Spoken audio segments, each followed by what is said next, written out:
بسم اللہ الرحمن الرحیم. In the name of Allah, the Beneficent, the Merciful. السلام علیکم ناظرین، امید کرتا ہوں آپ خیر و عافیت کے ساتھ ہوں گے۔ جو میں نے آپ کو پچھلا تختی نمبر پڑھایا وہ تختی نمبر 24 پڑھایا۔ آج کا جو ہمارا سبق نمبر ہے یعنی کہ تختی نمبر ہے 25۔ آج ہم تختی نمبر 25 پڑھیں گے۔ تختی نمبر 25 کافی لمبا ہے لیکن ہم اسی ویڈیو میں اس کو پورا کور کریں گے۔ چلیے پھر بنا تاخیر کے شروع کرتے ہیں۔ اعوذ باللہ من الشیطان الرجیم، بسم اللہ الرحمن الرحیم۔ تختی نمبر 25، رسم الخط۔ رسم الخط یعنی لکھنے کا طریقہ۔ قرآن پاک میں بہت جگہ الف واو یا لکھے ہوئے ہیں مگر پڑھے نہیں جاتے۔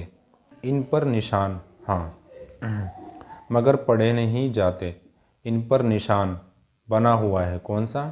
یہ نشان، یہ جو کٹ کا نشان ہے، ان الف واو یا پر یہ نشان بنا ہوا ہے۔ نیچے کے نقشے میں وہ الفاظ لکھ دیے گئے ہیں۔ لفظ انا، کیا؟ لفظ انا میں نون کے بعد الف کہیں پڑھا نہیں جائے گا۔ کیا؟ لفظ انا میں جو الف آ رہا ہے وہ کہیں پڑھا نہیں جائے گا۔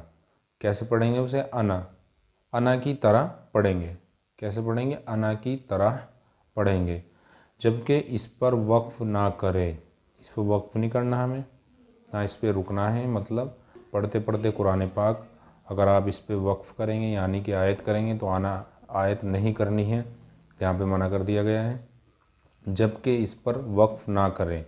ہر خانے میں جو خانہ ہے یہ اتنا بڑا، اس خانے میں ہر خانے میں لکھنے کے طریقے کے ساتھ پڑھنے کا طریقہ بھی درج ہے۔ یہ پڑھنے کا طریقہ ہے نیچے اور یہ لکھنے کا طریقہ، مطلب اسے کیسے پڑھنا ہے۔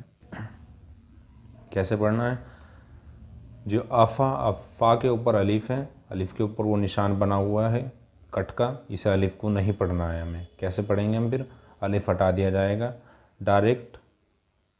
ڈائریکٹ پڑھیں گے۔ الف کو نہیں پڑھنا ہے ہمیں۔ کیسے پڑھنا ہے؟ افَإِمَّاتَ، یہ پورا جملہ ہوگا۔ یہ جملہ پارہ نمبر 4 رکوع نمبر 6، پارہ نمبر 17 اور رکوع نمبر 3، یہ پورا بتا دیا گیا ہے۔ یہ کون سے پارے میں ہے یہ پورا بتا دیا گیا ہے۔ کیسے پڑھیں گے؟ افَإِمَّاتَ لَإِلَى اللَّهِ، لام کے اوپر الف ہے، الف کے اوپر کٹ کا نشان لگا ہوا ہے، الف کو نہیں پڑھنا ہے، ملا کے پڑھنا ہے۔ کیسے؟ لَإِلَى اللَّهِ، یہاں یہ پارہ نمبر 4 ہے، یہ پارہ نمبر 4 میں ہے اور رکوع نمبر 8 ہے، یعنی کہ پارہ نمبر 4 ہے اور رکوع نمبر 8 ہے، یہ آپ کو پارے میں مل جائے گا۔